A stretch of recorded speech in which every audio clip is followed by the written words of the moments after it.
profesor que nunca le preguntaba nada, nunca le preguntaba. Yo, por ejemplo, después, cuando me ponía a estudiar, bueno, salían dudas, la consultábamos entre grupos de estudiantes, yo tenía grupos de estudio, no grupos, grupos de estudio, y bueno, pero me daba muchísima vergüenza preguntarle al profesor. Y bueno, será, qué sé yo, forma de ser de uno, inmadurez probablemente, porque ahora donde yo estoy no tengo ningún tipo de vergüenza de preguntar lo que sea. Obviamente que siempre con respeto, con, digamos, sin pasarse de la raya, por ningún tema, bueno, de hacerse el pícaro o de querer ser prepotente, por supuesto, eso está mal, pero digamos que ahora yo no tengo ningún tipo de vergüenza de preguntar lo que tenga que preguntar a donde sea. Calculo yo que ha sido un problema de inmadurez, probablemente, no sé. Ya estaríamos cayendo en el terreno de la psicología, ¿visto? Pero bueno, eh, pero a mí me llama la atención el hecho de que no pregunten, que los alumnos no pregunten.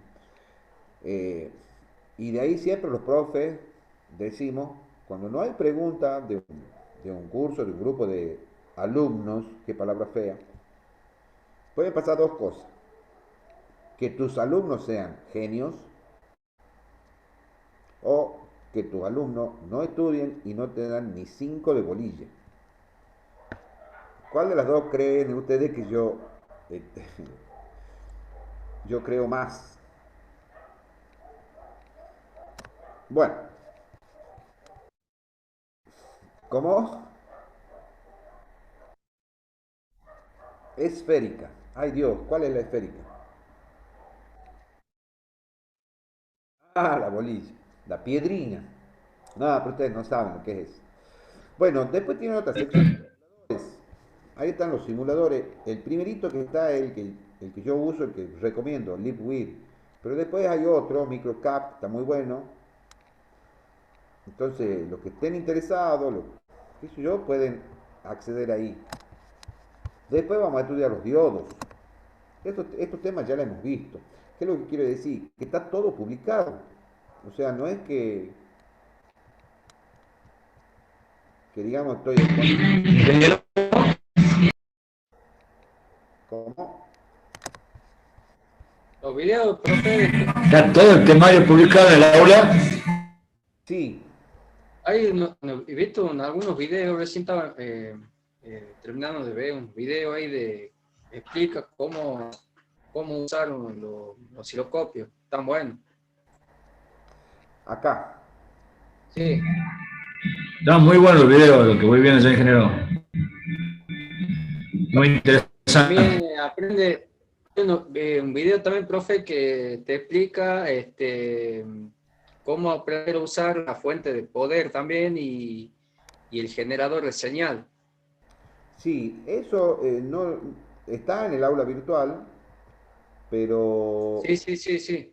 digamos que no es que no le doy bolilla, está y es útil, están lindos, o por lo menos a mí me han gustado, por eso lo he puesto.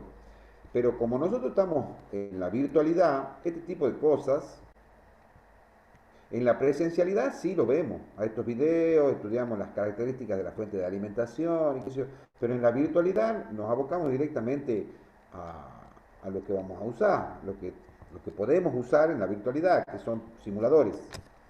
Por eso es que lo direccionamos así a la materia. Si estuviéramos en la virtualidad, repito, estas cosas las ensayaríamos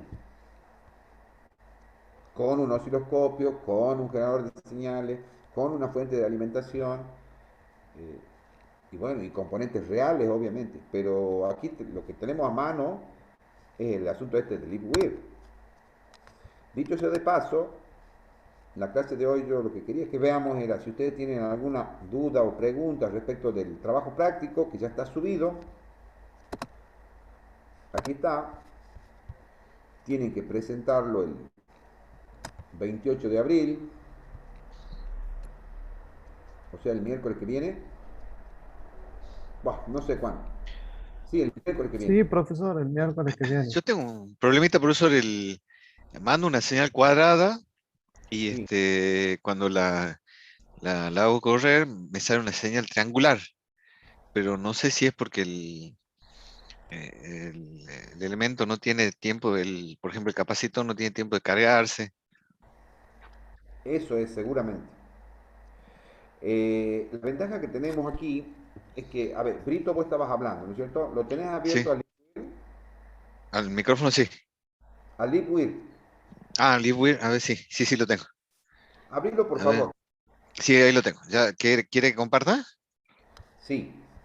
A ver, Entonces ahí planteala la duda. share screen. Dice inhabilitado para los participantes. Capaz que uno Ahora tiene que... está. Hola, don Prado, ¿está Creo que grabando? tiene que habilitar el ingeniero. Ahí está, a ver. Sí, Sí, ya lo habilité. sí, ahí está. El LiveWire, ahí está. Compartir. Em, bueno, este es mi práctico. Eh, acá está el ejercicio 1. Bueno, ese no tengo problema porque es una señal senoidal. Pero acá el 2 le estoy mandando una señal cuadrada. Y se ve cuando yo le elijo. Es la señal cuadrada. Acá están los datos. Voy a correr un poquito esto. La amplitud de 5 voltios. Frecuencia de 10 kHz. El offset tiene 1. La corriente continua. Y el duty cycle de 80. Entonces cuando yo la hago correr, me sale esa señal. He tratado de ajustarla.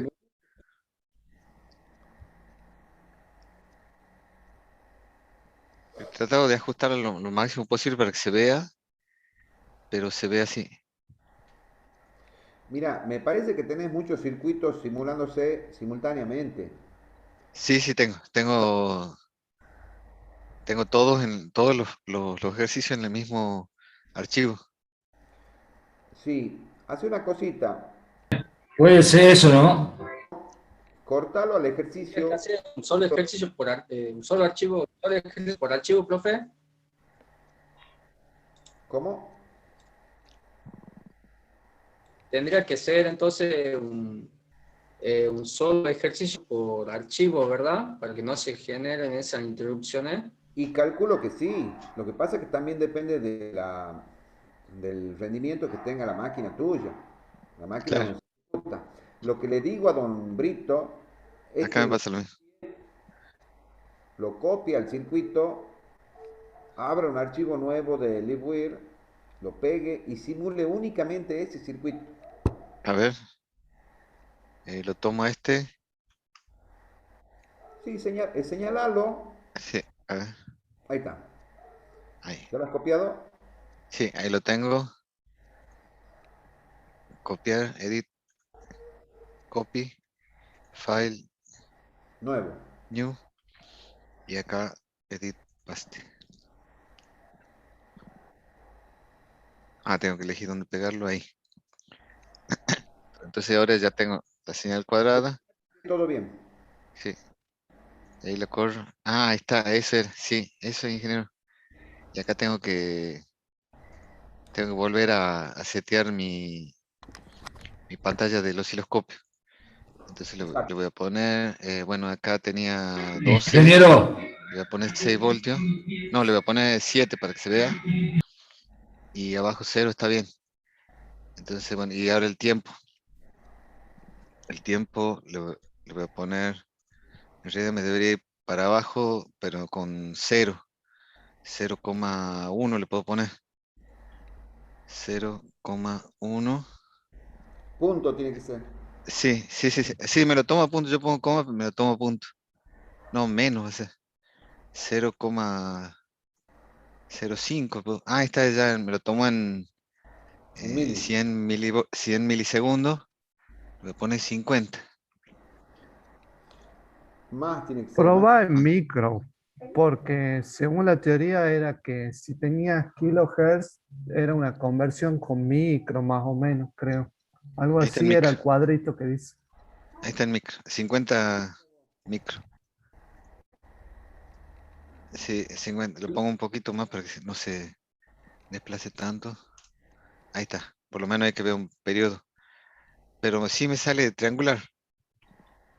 ¿Lo hago correr? No, no se ve nada. No, tenés que ir a Tools, Simulation, Tools, Tool, Simulation, Timing Timing con... Control. Acá le pongo 50, 70. Ahí ponele en micro, no lo ponga en segundo, ponele en micro. Creo que poniendo en micro ya te va a dar más o Ahí, menos. Sí. a ver. Ah, ahí está la señal cuadrada. Eso era, sí, Ahí Bueno, está. sí, el objetivo del ahí trabajo está. práctico es ese. Claro, porque el cuadrito de la teoría decía que había que acomodar también ahí el tool simulation, eso para poder hacerlo bien. Claro. Y ahí da las conversiones, por ejemplo, si querés trabajar con kilohertz a segundo, milisegundo, todo eso. Ahí en la teoría hay un cuadrito donde explica eso. Acá yo le puedo cambiar, puedo hacer que sea un duty cycle de 50, cosa que me salga el mismo tiempo que esté en A los dos. 6 a que esté en 1. Sí. Ahí está. Bueno, acá se resbala un poco, pero sí, ya empezó bien ahí. Sí, otro consejito es que a los elementos capacitor, inductor, hay veces que tenés que esperar que se estabilicen, ¿no? Claro. Que, Ah, claro, esa patinada debe ser que se cargaba claro, bueno, acá no hay capacitor, pero sí, digamos, debe ser que estaba tomando el circuito lo estaba calculando, En el será. caso de los capacitores, tenés que esperar que empiece descargado y tenés que esperar que se cargue, digamos. Claro. Este que yo le decía, ¿se acuerda que yo le comentaba de que el símbolo de resistencia en el que usted tiene sí, sí, sí. sale un cuadradito, digamos, acá me sale el radiador, sí. Pero lo mismo funciona, digamos. Lo mismo si lo toco me da la posibilidad de... No difiere nada, que no, Raúl. No, no, no difiere nada, es lo mismo. Si le cambia el valor, eso es lo que importa, digamos. Sí. Profe, le tengo otra consulta con respecto a la presentación del trabajo. Eh, Cada ejercicio lo tenemos que imprimir primero en PDF y enviárselo por separado o solo trabajo, es un solo PDF de cada ejercicio.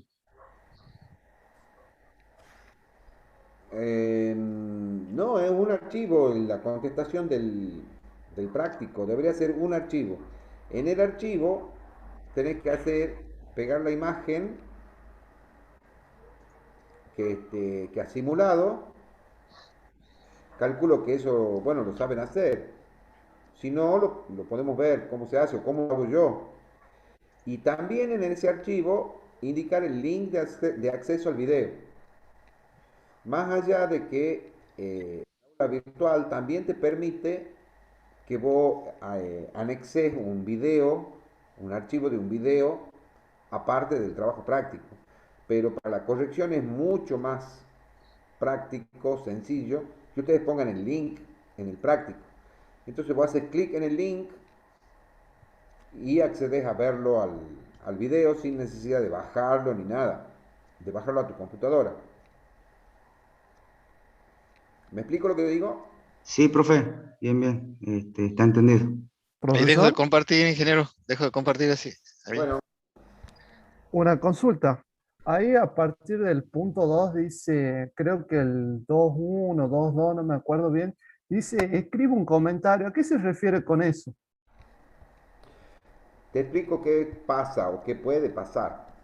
Primero quiero que lean lo que dice acá. Objetivo, usar y configurar convenientemente el generador de señales y el osciloscopio en la simulación de funcionamiento de circuitos con resistores, capacitores e inductores. Visualizar y explicar los fenómenos observados en circuitos con resistores, capacitores e inductores.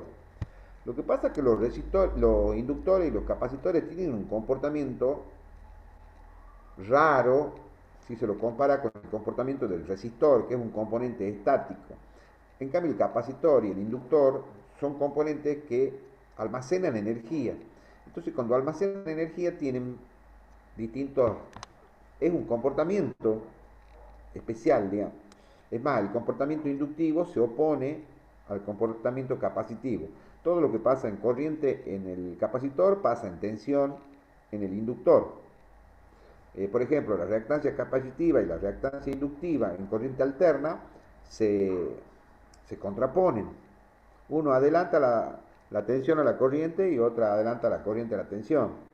Entonces son elementos inversos y eso es porque los elementos estos almacenan energía y la diferencia está en que el capacitor almacena la energía en forma de campo eléctrico y la bobina almacena energía pero en forma de campo magnético. Por supuesto que a la altura de un estudiante de cuarto año esas cosas ya las deberían saber y debería quedar claro, ¿no es cierto? Bueno, pero aquí en electrónica se suma una pequeña componente más, que es que en electrónica no siempre se trabaja con señales que son senoidales, sino que se trabaja con señales que son cuadradas, con distintos ciclos de actividad, con señales triangulares, con, eh, bueno, con distintos ciclos de actividad, que en definitiva es un cambio en la pendiente que hay en, en esa triangular. Lo que nosotros estamos haciendo son cosas que son útiles para la electrónica. Ahora, ¿por qué, ustedes dirán, por qué se usa la señal senoidal como siempre se usa la señal senoidal? Bueno, la razón es que todas las otras señales se pueden crear, generar, descomponer en una fundamental y sus armónicas. Eso tienen que saber porque han cursado ya fundamento para el análisis de señales, ¿no es cierto? Lo han visto con el profesor Cacho Marcial. Después otro objetivo dice presentar También en Electrotecnia 2 también lo mismo. Claro. Presentar la grabación de los videos de simulación con su respectiva explicación. ¿Por qué me interesa eso? Porque aquí, si ustedes observan, los datos que están, por ejemplo, este es senoidal, 1 volt de amplitud, 1 Hz, y el offset menos 1 voltio. Había algunos años que yo intentaba que los muchachos, como ya han cursado esa materia que se llama Fundamento para el Análisis de Señales, expresen matemáticamente cómo son las ondas cuadradas, cómo es la onda triangular, que son periódicas y tienen un comportamiento dentro del periodo. Por ejemplo, la cuadrada tiene un valor de 0 hasta la mitad del ciclo o hasta... tiene un tiempo de on y un tiempo de off. Hay una forma matemática de expresar eso. Y si actúa sobre un circuito, no tanto en este, pero cuando actúa sobre un circuito RC, por ejemplo, aquí empiezan a pasar cosas raras, digamos, que matemáticamente se las puede expresar. Y de hecho, lo hace. Entonces yo intentaba que los changos hagan eso. Ustedes no se imaginan el guiso que se armaban matemático para expresar, porque yo por ejemplo le decía, ¿cuánto vale para una señal cuadrada de 5 voltios 10 kHz sin offset? Es una cosa. Y si tiene un offset de 1 voltio, se arma un guiso matemático que no te da una idea. Aquí, ¿cómo se llama? En la cuestión esta de la simulación, es relativamente sencillo porque vos lo único que haces es cambiar un valor ahí y ves cuál es la respuesta.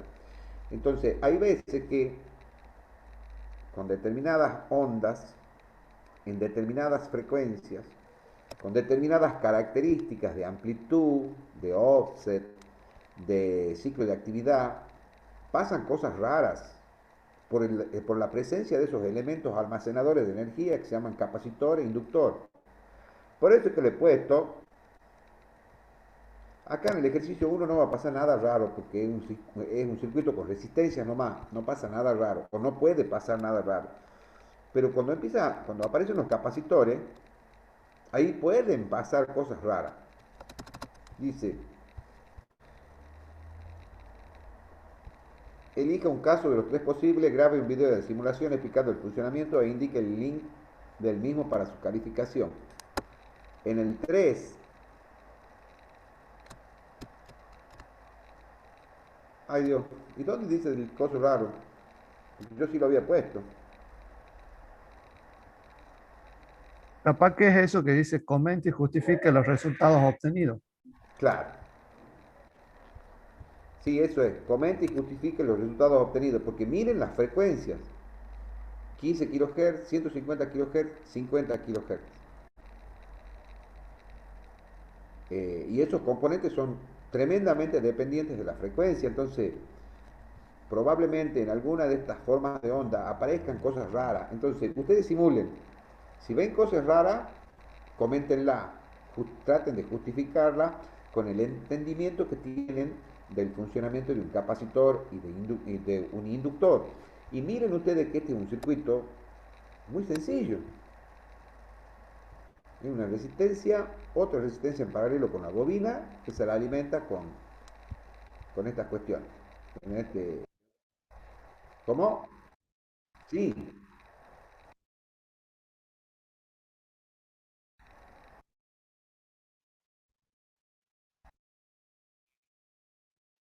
Este,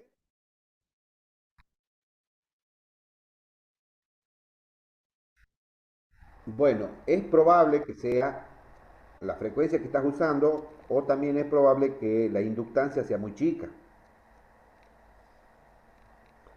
¿Me explico?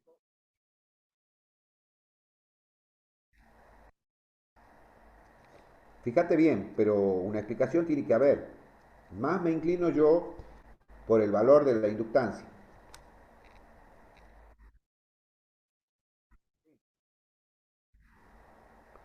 Sí, a mí también me parece. O probablemente este valor es muy grande.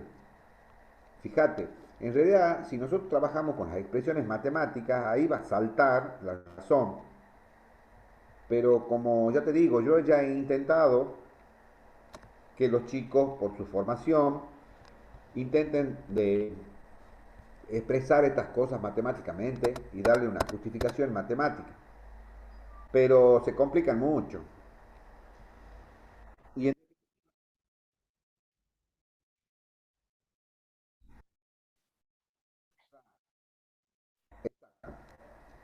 esa es la idea.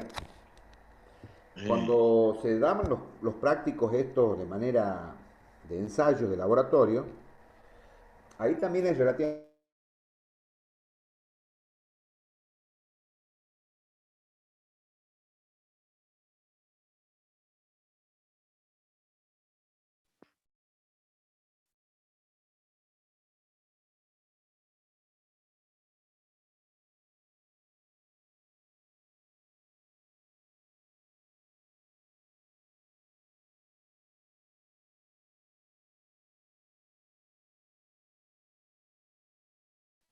Hola, hola.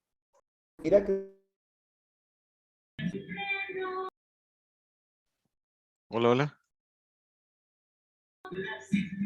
Que se escucha la voz, se escucha.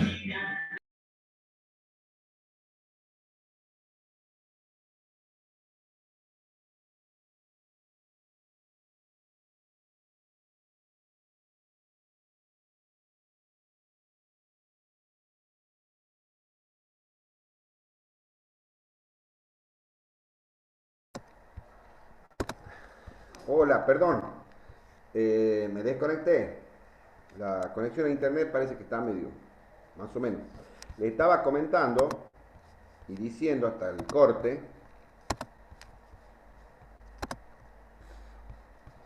que tengan en cuenta que estos circuitos son circuitos muy sencillos. En circuitos más complicados, ¿cómo se llama? Los fenómenos capacitivos e inductivos que aparecen, este, bueno, pueden meter problemas. En el caso particular de los circuitos electrónicos digitales, los capacitores meten muchos problemas, especialmente la capacitancia de entrada. Porque imagínense ustedes que este sea un generador de una señal digital y el receptor, o sea, el generador genera, el receptor recibe. En ese caso es información. Pero el equipo que recibe representa una determinada resistencia para este. Por eso es muy importante entenderle a estos circuitos sencillos. Aquí, esto por ejemplo. Porque aquí esto puede representar un equipo electrónico, que puede ser digital, puede ser analógico, no importa.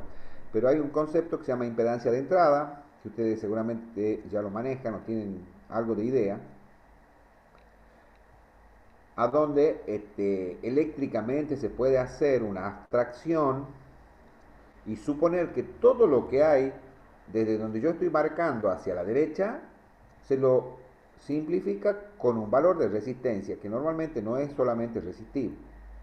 En el caso particular de los circuitos eléctricos hay fenómenos inductivos más que nada. En cambio, en los electrónicos el problema está en los circuitos que son capacitivos, porque los capacitores tienen un comportamiento tal que limitan a una señal digital en el tiempo. A ver, ¿qué estoy diciendo yo? Aquí lo voy a probar.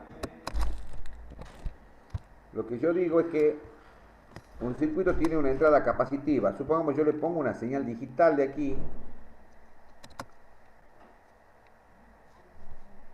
Supongamos 20 milivolts, así como está puesto. Yo lo simulo. Bueno, en este caso, mira, la señal azul que va subiendo es por la carga del capacitor.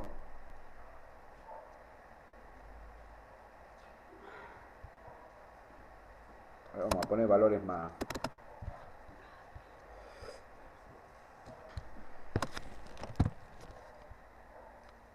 Y esto un poquito más de atención.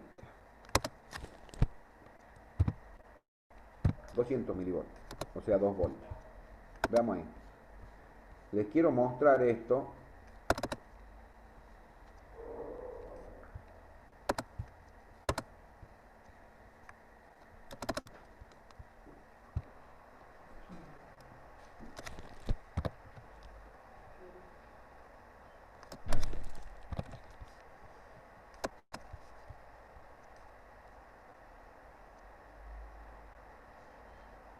¿Qué frecuencia? Hemos dicho kilo.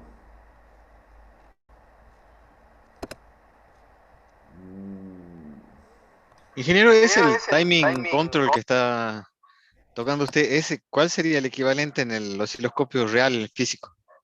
Ay Dios, no, lo que pasa es que son conceptos distintos. El osciloscopio está recibiendo permanentemente la señal que vos estás queriendo medir y tiene una frecuencia de barrido de la pantalla que tiene que coincidir, y si no, es decir, coincidir, si no exactamente, en un múltiplo.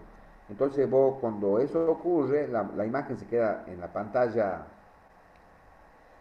quieta. Aquí es otro concepto. Sí, acá se va corriendo. No, aquí nunca la vas a obtener quieta, porque va haciendo cálculos. Desde el tiempo t igual a 0, hace los cálculos hasta que llega aquí. Cuando llega aquí, empieza a hacer de nuevo otros cálculos. O sea, son cosas distintas, digamos. Vos podés ver la forma, pero Claro. sí.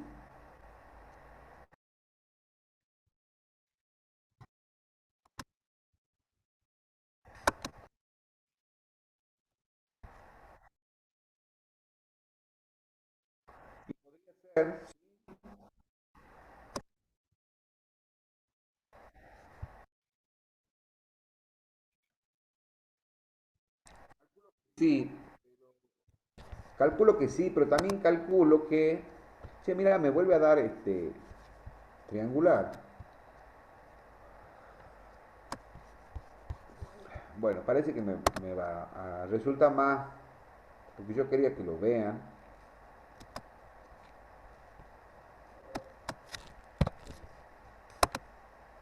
No. Profe, si podría probar copiándolo y pegarlo en un archivo nuevo. Vos decías esto que estoy simulando. Sí, Sí, para. No. Bueno,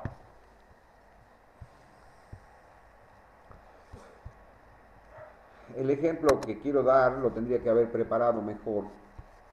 Lo que yo quiero decir con todo esto es que si vos le metes una señal cuadrada aquí, como es la señal digital, para que esa señal digital llegue con la misma forma aquí, este capacitor se tiene que cargar rápidamente y descargar rápidamente, porque si eso no ocurre, la señal se va deformando de forma tal que el circuito este que está aquí recibiendo no recibe lo que realmente este está, eh, lo que está mandando, porque hay una deformación debido al capacitor este. Y ustedes dirán, pero si no se pone ningún capacitor en el circuito digital. Pero yo les digo que ustedes tienen que primero tener en cuenta que ¿qué es un capacitor? Un capacitor es un conductor que está separado de otro conductor mediante un aislante o dieléctrico. Entonces, cuando ustedes tienen conductor, aislante, conductor, tienen un capacitor, que por supuesto será un capacitor que tiene una capacidad muy chiquita, pero ustedes saben que el efecto capacitivo, a medida que la frecuencia va subiendo, cada vez tiene más importancia. Entonces, los microprocesadores actuales, que ya andan en el orden de los gigahertz, no pueden trabajar a frecuencias más grandes porque lo limita ese maldito capacitor que aparece siempre. Nadie lo invita, pero él aparece. ¿Y por qué aparece? Porque siempre que vos tenés un conductor aislante, conductor, tenés un capacitor. Tiene un valor de capacidad chiquito, todo lo que quieras, pero aparece. Y si la frecuencia que vos que vas trabajando va siendo más grande, cada vez tiene más importancia la reactancia capacitiva que mete ese elemento que nadie lo ha invitado, pero aparece. Entonces, el esfuerzo que hacen los fabricantes de circuitos electrónicos digitales, específicamente los microprocesadores, etcétera, etcétera, invierten mucha plata en disminuir ese valor de capacidad, porque si vos disminuís ese valor de capacidad, podés llegar a una frecuencia más alta de trabajo.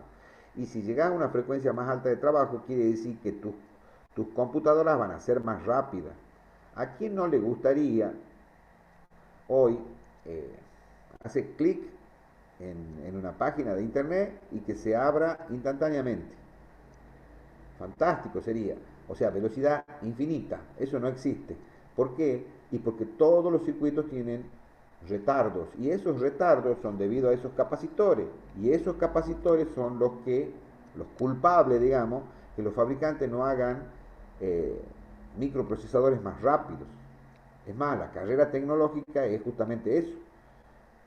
Las grandes empresas, como por ejemplo, Intel, Motorola y qué sé yo, compiten por eso, cuál da mayor capacidad cuál da mayor velocidad en el trabajo. Y por supuesto, toda la plata que invierten en investigación para eso, después nos la cobran a nosotros. Sale una computadora nueva y te dice, no sé cuántos gigas de velocidad, te dice, qué bueno, y ahí nomás pagar lo que sea, ¿no es cierto? Está bien, hay que pagar, alguien tiene que pagar el trabajo de esa gente de investigación, pero lo que yo te quiero decir es que entender estos fenómenos básicos es importante. Bueno, por eso ese es el motivo del trabajo del trabajo práctico digamos, que se ve. Dice que ahora los computadores cuánticos son muchísimo más rápidos. Mira, no tengo idea de cómo trabajan. Si me querés contar, contame. No, no, he leído un artículo nomás que, o sea, no sé, creo que trabajan con la luz, digamos, o sea, debe ser algo similar a la fibra óptica, me imagino. La verdad es que Mira, no sé. los investigadores están justamente en eso, ¿no? O sea, el ser humano, si hay una cosa loable que tiene, es que la inteligencia y las cosas que se van haciendo. Encima es gente que no se queda, o sea, ya han descubierto tal cosa, bueno, sigamos con otra y descubramos otra cosa más, no se queda, no es que dice, ya he aprobado electrónica 1, ya está, no me hace falta más nada, no, olvídate, siguen y siguen y siguen. Estamos hablando de los países desarrollados, que son los que están, lo que van llevando a la raza humana a los lugares donde estamos actualmente. Nosotros desafortunadamente hemos nacido en un país eh, subdesarrollado, le llaman país en desarrollo, pero es mentira. Nosotros somos subdesarrollados. Nosotros compramos lo que ellos hacen. ¿Se acuerdan la historia de los espejitos de colores? Bueno, sigue pasando. Sigue pasando, porque en realidad los elementos electrónicos no tienen el costo que nos cobran a nosotros. Los teléfonos celulares han visto sus precios, y si vos te pones a ver, son circuitos hechos con silicio, y el silicio lo encuentras en la arena. O sea, seguimos dando nuestro oro y nuestra plata por espejitos de colores. Y bueno, y esas son cosas que las seguimos pagando porque, bueno, no somos un país industrializado. Sí usamos bastante tecnología, pero industrializados no somos. Siempre tiene que haber gente que maneje tecnología, pero desgraciadamente este no es un país que invierta mucho en investigación, por ejemplo. No tenemos fábrica. En Argentina no se fabrica ni siquiera un diodo. Brasil sí tiene fábrica de transistores y creo que algunos circuitos integrados también fabrican. Pero nosotros, resistencia creo que sí, y especialmente las resistencias para circuitos eléctricos. Pero resistencias para electrónica, creo que no. Después capacitores también creo que se fabrican, pero son todos para circuitos eléctricos, no para circuitos electrónicos. O sea que todos los componentes electrónicos que nosotros usamos, ya sea para hacer un amplificador de audio o para usarlo en la casa, es todo cosa que ha sido hecha afuera. Pero bueno, a quienes nos gusta la electrónica, la electricidad y qué sé yo, la electricidad, bueno, en realidad la electrónica cada vez entra más en la, en la electricidad, ¿no? Si ustedes se fijan, hoy en día los tableros eléctricos tienen muchísima electrónica y está entrando también la informática, que ahora por ejemplo ustedes ya tienen llaves térmicas que tienen la posibilidad de conectarse a una red, eh, y desde un centro de comando vos podés ver cuánto está consumiendo el circuito ese, o sea, cuánta corriente este, está atravesando por esa llave, te calcula el factor de potencia, un montón de cosas. O sea, el tablero eléctrico, ya entró la electrónica y ahora está entrando la informática. Lo que pasa es que el informático es tremendo. Una vez que el informático tiene el dato, ya te hace maravilla. Es una especialidad muy linda. Y ustedes fíjense la cantidad de inscritos que tenemos nosotros ahí en la regional Tucumán de sistema. Siempre es la carrera que más gente entra. Bueno, porque es una ciencia moderna, digamos, que se ha puesto de moda y tiene mucho futuro. Ahí Carrasco, que ustedes lo conocen, que está en control automático también conmigo, él tiene una materia de comunicaciones en sistema, me dice lo que sufre por la cantidad de alumnos que tiene, y también me comenta que esa materia es de tercer año.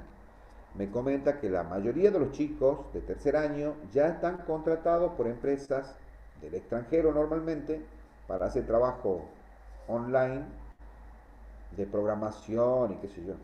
Tiene mucha salida laboral esa carrera. Por eso, bueno, es que hay tantos interesados. Así que bueno, ¿tienen alguna otra duda para que vamos a ver el video de transformadores? Que está interesante porque el transformador, ustedes los eléctricos seguramente están acostumbrados al transformador de distribución, que ya lo van a estudiar en otra materia, pero el transformador que se usa en electrónica es primero distinto porque no es de tanta potencia como el transformador eléctrico, el que se usa para la distribución de la energía. No es tan grandote, no maneja tanta potencia. Eso como primera medida. Como segunda medida, como las señales electrónicas varían en su frecuencia, no se quedan en 50 Hz nomás. Es más, 50 Hz para electrónica es una frecuencia muy baja. los circuitos electrónicos normalmente trabajan con frecuencias más altas. Los de audio, por ejemplo, trabajan hasta 20 kilohertz. Pero después los circuitos que son de, de comunicaciones del tipo, por ejemplo, AM, FM, las ondas de televisión, ¿qué te voy a decir? GPS, telefonía celular, eso trabaja con frecuencias altísimas. Entonces, los componentes llamados transformador para electrónica son componentes especiales. En este video hay una presentación linda, a mí me ha gustado, la pongo en consideración de ustedes para que veamos. Vamos con el video entonces. Pongo a compartir pantalla. El ejemplo no anduvo, no importa. Ahí lo van a encontrar el video, es larguito. Yo voy a tratar de ponerlo un poquito más rápido. 50 minutos dura.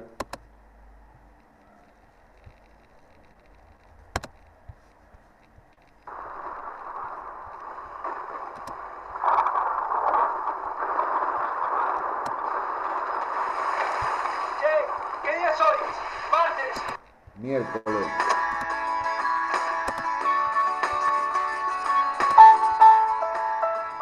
Hola amigos, después de este periodo de inactividad que se debía a un problema de salud, como ya anuncié en Facebook y aquí en YouTube, o sea que no han sido unas vacaciones ni falta de ideas, muy al contrario, mi libreta de proyectos bulle de ideas para convertirlas en un vídeo. Así que vamos adelante con este Instituto 13.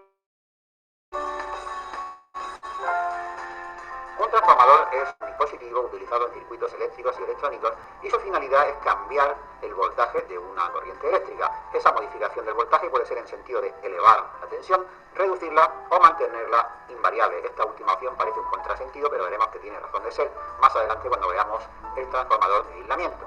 También es importante recalcar que un transformador solamente funciona con corriente alterna, no con continua.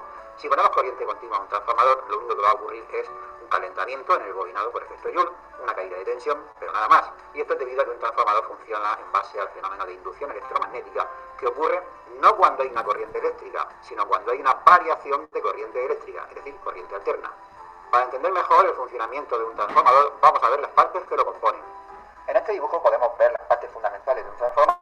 En primer lugar, vemos el núcleo, que en algunos casos puede ser de aire, es decir, las bobinas irían simplemente al aire, aunque lo habitual es que tengan un núcleo de un material sólido, como puede ser el hierro, aleaciones de hierro y silicio o ferrita, son materiales ferromagnéticos. Sobre este núcleo van arrollados los dos bobinados, como mínimo un transformador tiene que tener dos bobinados, y denominamos primario al que recibe la corriente que vamos a modificar, y secundario el bobinado que recoge la inducción creada y nos da una tensión de salida que puede ser mayor o menor que la del primario. Esto viene determinado por la relación entre las vueltas o espías que tiene el primario y el secundario. Por ejemplo, si el número de vueltas son iguales, la tensión de salida será la misma que la de entrada. Por el contrario, si las espiras son la mitad que en el primario, la tensión también será la mitad, aunque a cambio la intensidad será el doble, es decir, tensión por intensidad es la potencia, se mantiene invariable en ambos bobinados, esto en el caso del transformador ideal, porque siempre hay unas pequeñas pérdidas. Aquí podéis ver en un transformador el núcleo formado por estas láminas van apiladas, rodeando todo el transformador, y aquí en el centro hay un pilar o columna del mismo material sobre el cual van las bobinas, que a su vez van recubiertas por este material. Vale.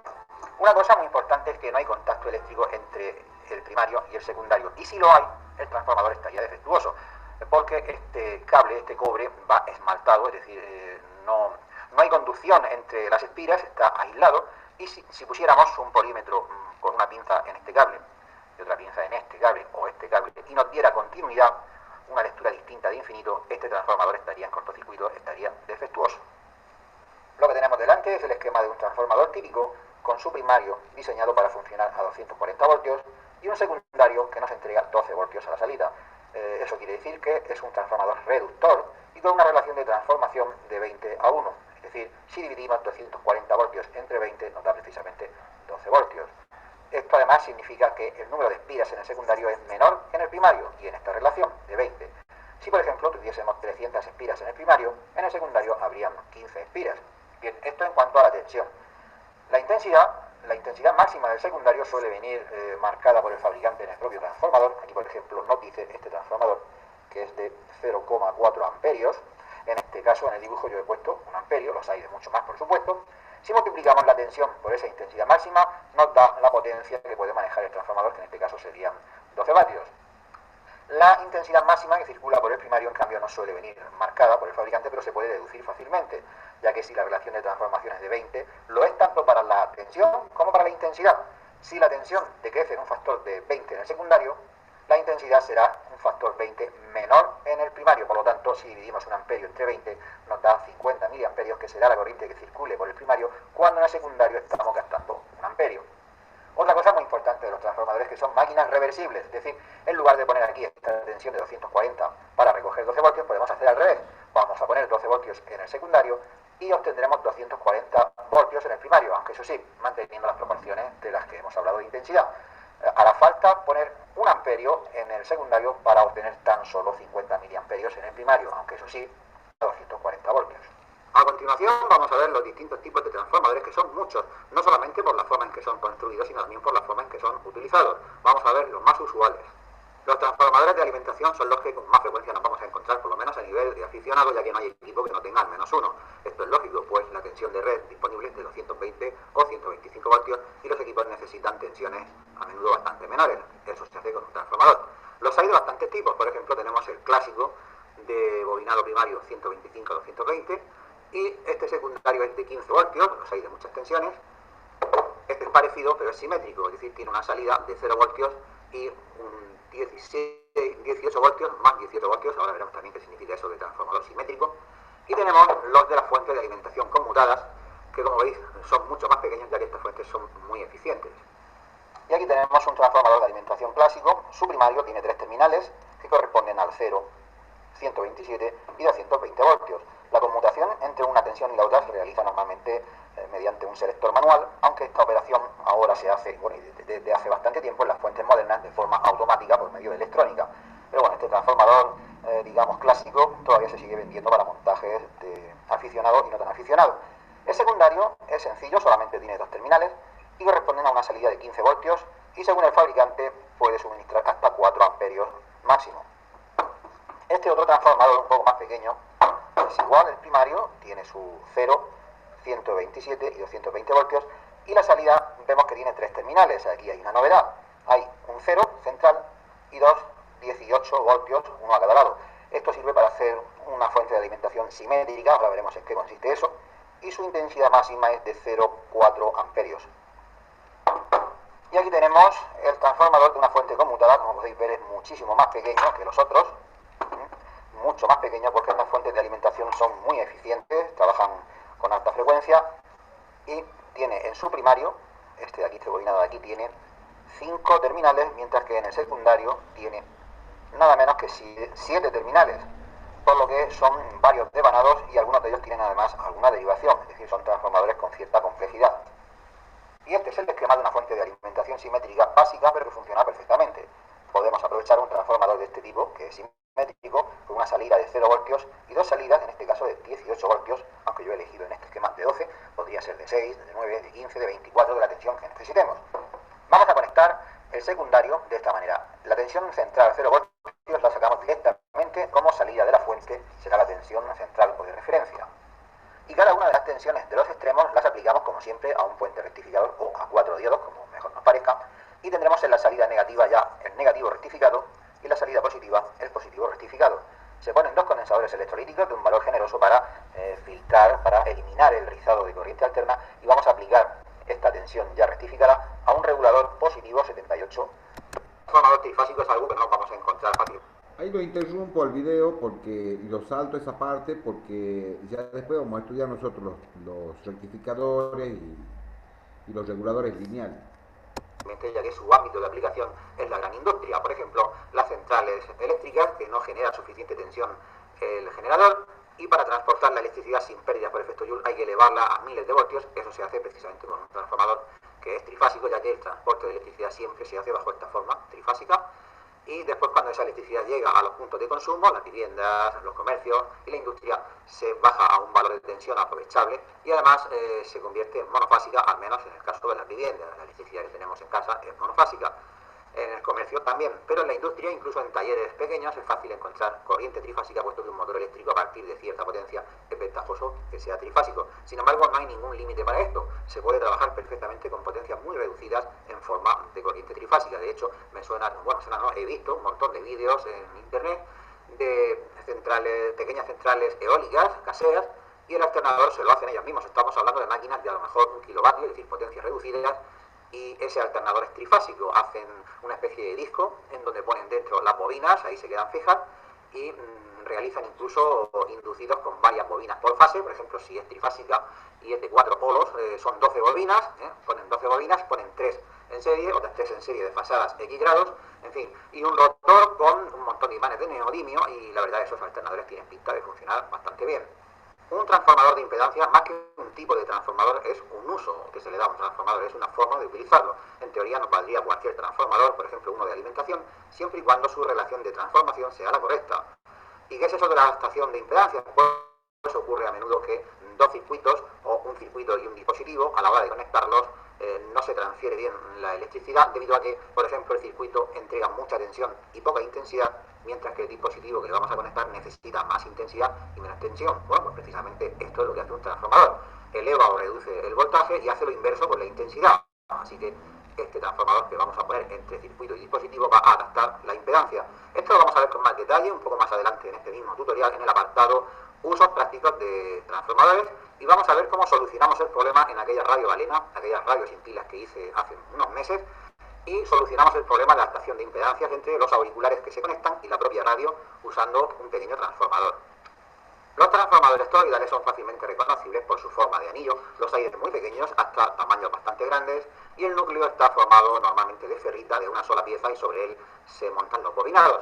Este tipo de transformador es bastante eficiente y además tiene la cualidad de generar pocas interferencias en los componentes de sus inmediaciones, puesto que el flujo magnético va por el interior del anillo, va confinado y apenas sale afuera de él. Y también tenemos los transformadores de líneas conocidos también como flyback. Son muy fáciles de reconocer por su forma tan especial y tienen un número elevado de devanados, a veces hasta 7, y además con derivaciones. También es elevado el número de terminales, aquí cuento 10 más estos 3 cables que salen de aquí, incluyendo este con la ventosa, que lleva hasta 30.000 voltios al tubo de rayos catódicos, tensión elevada necesaria para que los electrones se aceleren a una velocidad suficiente como para que al impactar en la capa de fósforo produzcan luz. Estos transformadores son el verdadero centro neurálgico de un televisor de rayos catódicos, porque generan un montón de tensiones. Por ejemplo, la tensión de barrido horizontal sería la tensión principal, la que hace que el haz se desplace horizontalmente por el tubo. También genera la tensión de filamento para el tubo de unos pocos voltios, genera tensiones positivas para el cañón del tubo de rayos catódicos, también genera la tensión del CAG o control automático de ganancia. Es un circuito que autorregula la ganancia del televisor según la emisora esté más lejos o más cerca para que la imagen no cambie. Bueno, pues esa tensión de referencia sale también de aquí, y también genera tensiones para circuitos anexos, como puede ser el de sonido, el sintonizador, la etapa de vertical. Es decir, este transformador hace un montón de trabajo en un televisor de rayos catódicos.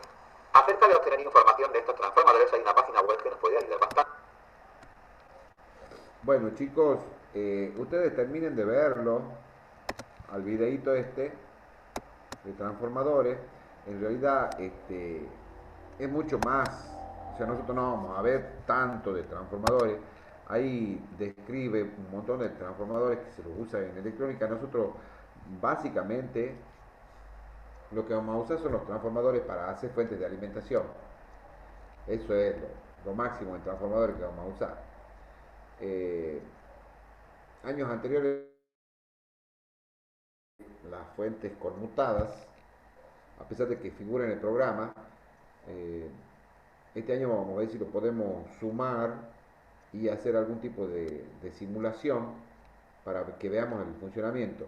Esos transformadores que trabajan con frecuencias altas, ahí tiene que ser con una tecnología que ya no es núcleo de hierro, porque el hierro satura, digamos, a frecuencias altas. Entonces hay que usar unos transformadores que son especiales, con núcleo de ferrite, o ferrita también se llama. Eso es lo máximo de transformadores que vamos a ver. Bueno, chicos, Eso trabaja, ¿Cómo? Esa fue, profe, disculpe, esa fuente conmutada trabajan con frecuencia muy alta, como dice usted. Sí, frecuencias por arriba de los 20 kilohertz. Lo que pasa es que el oído humano, los mejores oídos humanos, responden hasta 20 kilohertz. Por arriba de esa frecuencia ya no escuchamos nada. Ustedes han visto que hay unos silbatos que los perros lo escuchan y nosotros no. Eso sí lo han visto, ¿no es cierto? O si alguien ha ido a la costa eh, a ver el mundo marino o en Mar del Plata Aquarium, que tienen delfines, focas, eh, qué sé yo, distintos animales amaestrados, y el que presenta el espectáculo anda con un pitito, y él lo toca y el animal lo escucha, pero nosotros no escuchamos nada. Es porque el oído humano a frecuencias más altas de los 20 kilohertz no escuchamos. Entonces, para hacer las fuentes esas conmutadas, tienen que hacerlas a frecuencias más altas de 20 kHz, porque si no la escucharíamos nosotros. La computadora que estoy usando yo tiene una fuente conmutada, la que están usando ustedes también tiene fuente conmutada y ustedes no escuchan nada, ¿no es cierto? Pero eso no quiere decir que no esté oscilando. Oscila a frecuencia más alta de los 20 kHz. Ahora, 20 kHz es un oído muy fino, ¿no? Yo creo que en un ensayo que hice, hasta 15 kHz escucho yo, pero ese soy Los yo. bebés cuando nacen tienen eso. Tienen Al que, nacer los 20 kilohertz y después lo van perdiendo de a poco, de a poco. y bueno, puede ser verdad porque justamente tengo una sobrina nieta, hija de un sobrino, que ayer ha cumplido años, no, hoy está cumpliendo años, pero ayer la he visto y es impresionante la flexibilidad que tiene esa chiquita. Bueno, todos los bebés. O sea, la levanta la piernita, esto parece contorsionista, pero después se va perdiendo. Seguramente cuando yo era bebé también tenía esa flexibilidad, pero después lo vas perdiendo. Es muy probable que sea como vos decís. Debe Claro, ser, sí, el año pasado en inglés traducimos un artículo que hablaba de la frecuencia y decía que un bebé cuando nace, nace con ese grado de frecuencia y después va disminuyendo. y sí, no, no sabía yo, pero sí es muy probable. Bueno, chicos, terminamos con Ingeniero, la... una consultita, disculpe. Dale. Ahí cuando él habla de polímetro, eso es un multitester, ¿verdad? Porque Sí, ah, bien, sí, sí, debe ser que así le dicen los españoles. España, sí, sí, sí, es Sí. español. Bueno, chicos, un gusto y a las 10:05 más o menos abrimos las clases de control automático. Ingeniero Páez, que ande bien. Igualmente, usted, ingeniero, buen fin de semana, igual para todos.